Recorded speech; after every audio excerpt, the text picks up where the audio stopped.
black people, particularly males, and we act like it's not a problem. We always obviously to white people. Go ahead. What do the mammies reward them with?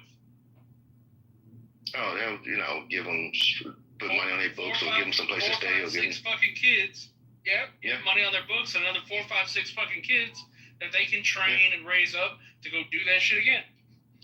That's why there's this whole craziness with the migrant situation during Biden, when they're running town halls in southern Chicago, these predominantly black neighborhoods were screaming about these people are causing issues, right? Not just the illegal migrants, but they were screaming about other things that were happening in their community. That's why the Chicago mayor only has 72% approval rating, whatever it is. But they're yelling about not white people. They're yelling about other minorities that are inflicting harm in their community. Not just the schools, not just the petty crime, not just the murders.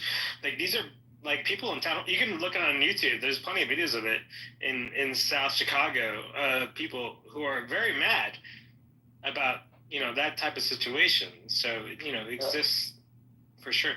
So another area where white people are overrepresented in addition to child sex crimes is property crime. White people are overrepresented per capita in property crime. It's 58% of the population. White people commit 63% of property crime. Whoa. That's a big one. We're overrepresented in two crimes. That sounds like within the margin of error. That's what that sounds. I mean, no, it's outside of the margin. It's there.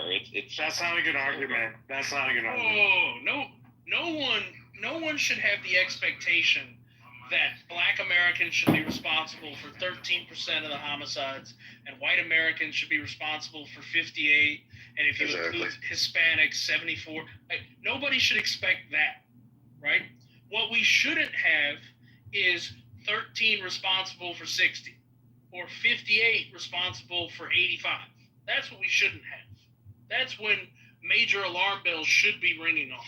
Yeah, for sure. But I mean, just to the point, if the black murder rate was 20% and they were 13% of the population, this country would be such a goddamn nice, safe place to live that there wouldn't be any room to bitch about. I mean, this is. I'm not making an argument against that. It is stupid, Dr. Adams, but the problem is most people don't understand per capita. What is this, autism hour?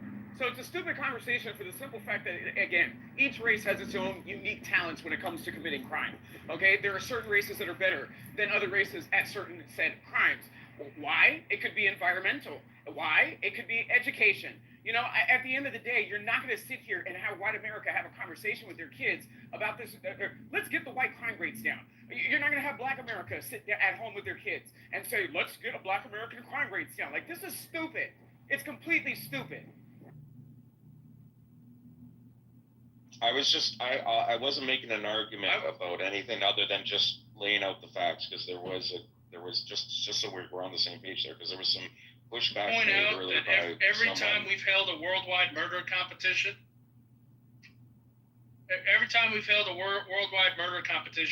America has won.